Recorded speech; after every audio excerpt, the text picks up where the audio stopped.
Hey, what's up, Scott Barker with Imagination Creation Films, and today we're talking about this, the Sirui VHS10 fluid video head and carbon fiber sticks.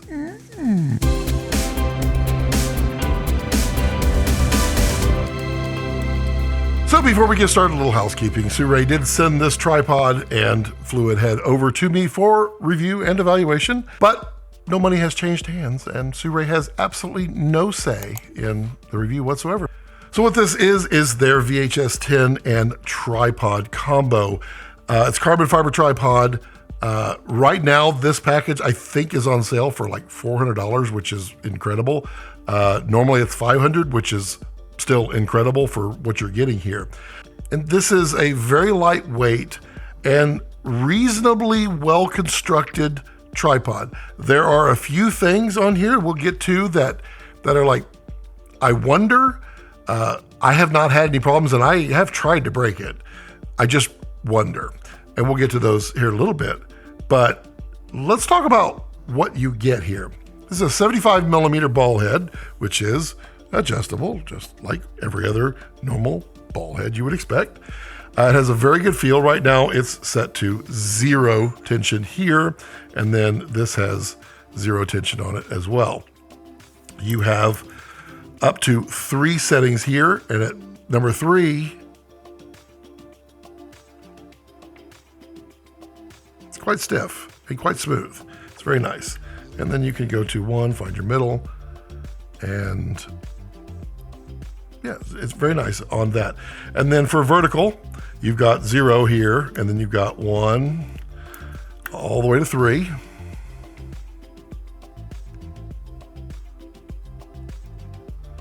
So you can get, when you lock this thing down, you can get some very nice fluid moves on this tripod head. Now you've got counterbalance adjustments. So let's take a look at that real quick. So you have between, I'm gonna hold on to this because you don't wanna just let that go right on over. Whee! So that's at 0, which you would never wanna do. So let's lock into 1. Not much counterbalance there. It's rated for 2,200 pounds. So what you're looking for is you're looking for the setting that you can set it and it doesn't return. So on this, it's kind of in between 3 and 4, although this is not quite adjusted. Now I do have a Kessler plate on here. I love my Kessler quick receiver on here. It comes with a Manfrotto style on there as for that. And then let's see, let's just pull it back just a slight amount right there, and then lock it down. So let's see. Let's go 2. 2 is a little too soft, but not bad.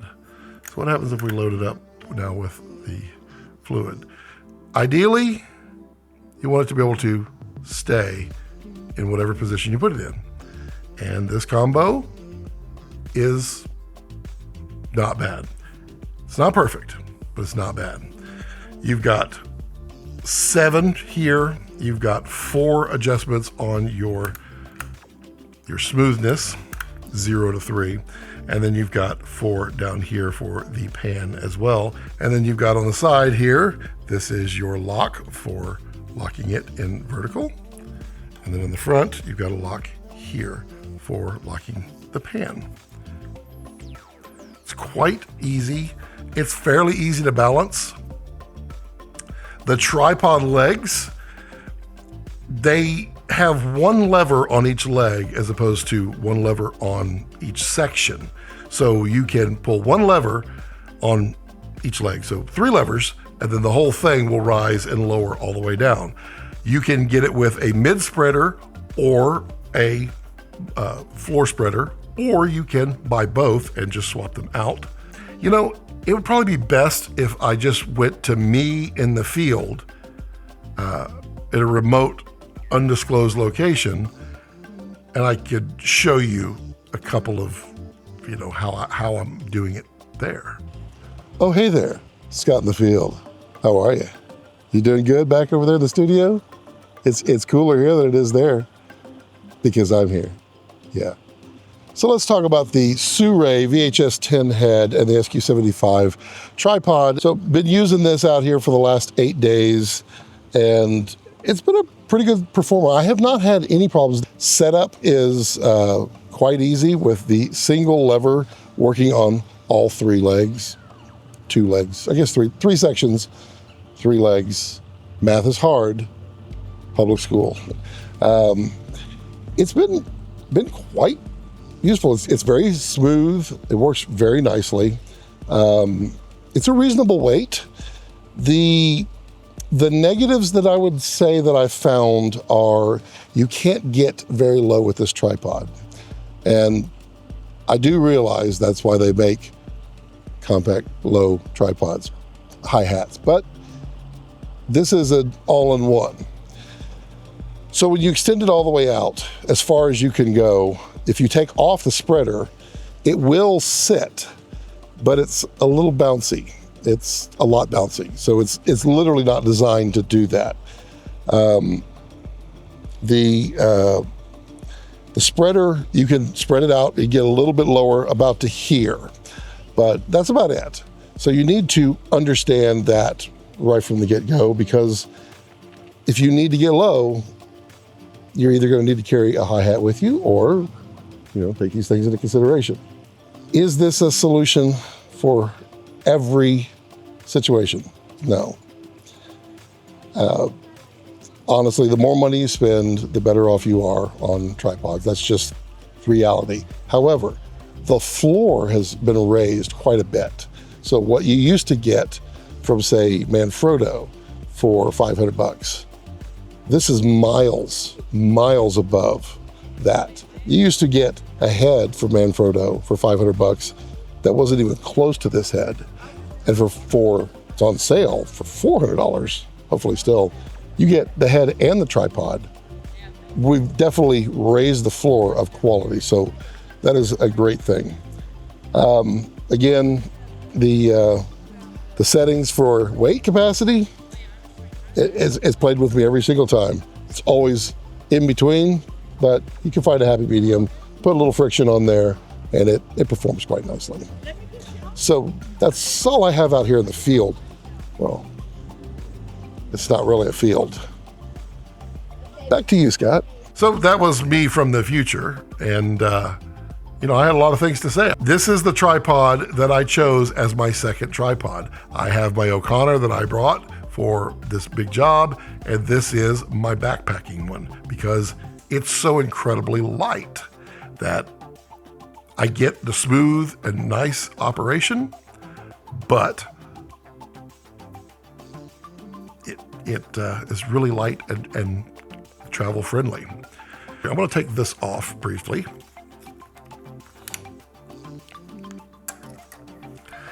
And I'm going to take this off because the Kessler plate receiver does not come with it. You get the Manfrotto style plate with this, and it has a Manfrotto top, and it has a quick release mechanism. So you just take it and click it in. Now, it's not going to dump your camera off accidentally.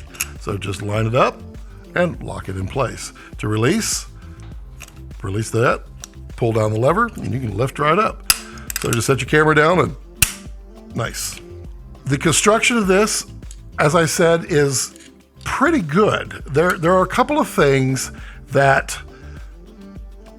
they don't bother me, but the things that you have to note.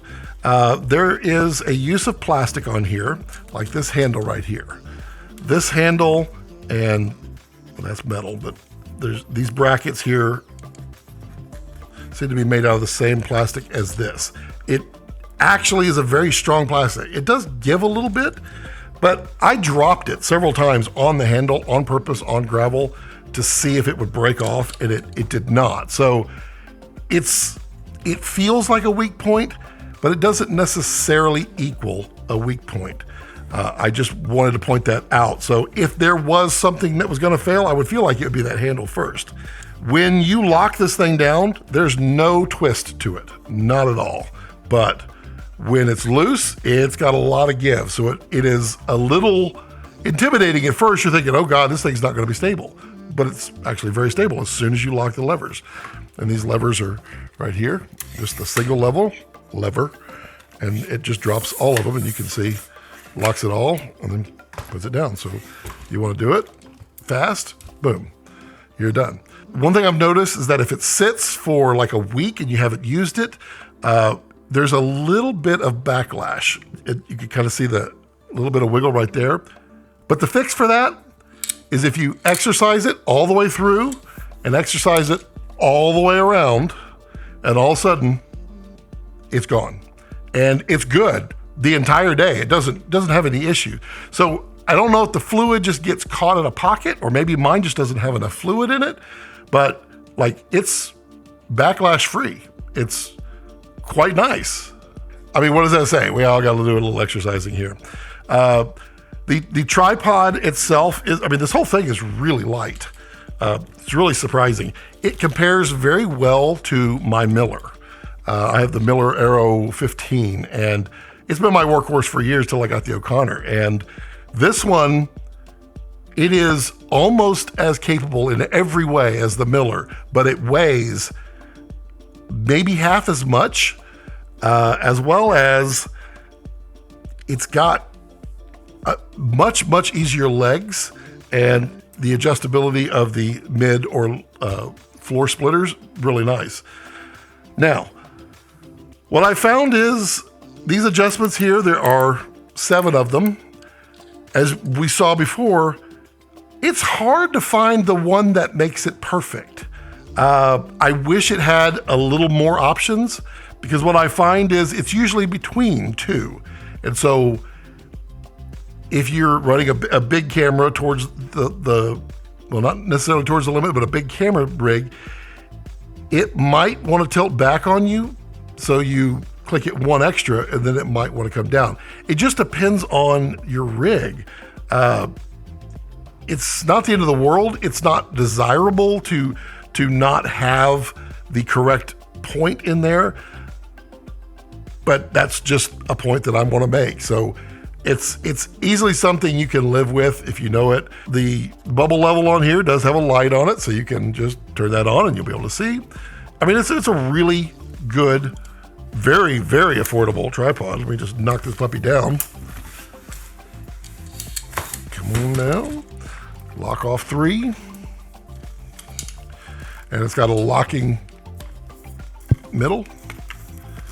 I mean, what a deal. $400 now on sale? It was a pretty good deal at $500, not gonna lie. Pros and cons. The pros, it's very capable, very competent. It's built relatively well. Cons, I'm watching this handle to see if it happens to break. I mean, not every tripod has a handle, so it's not the end of the world if it does break, but I'm just watching it. I feel like if there was a part that was gonna break, it would be that. Other con is, you get that in-between adjustment, it seems like at times. I mean, it's what it's. It is what it is. And I dig it. I'm using it. It works for me. So what do you think about these?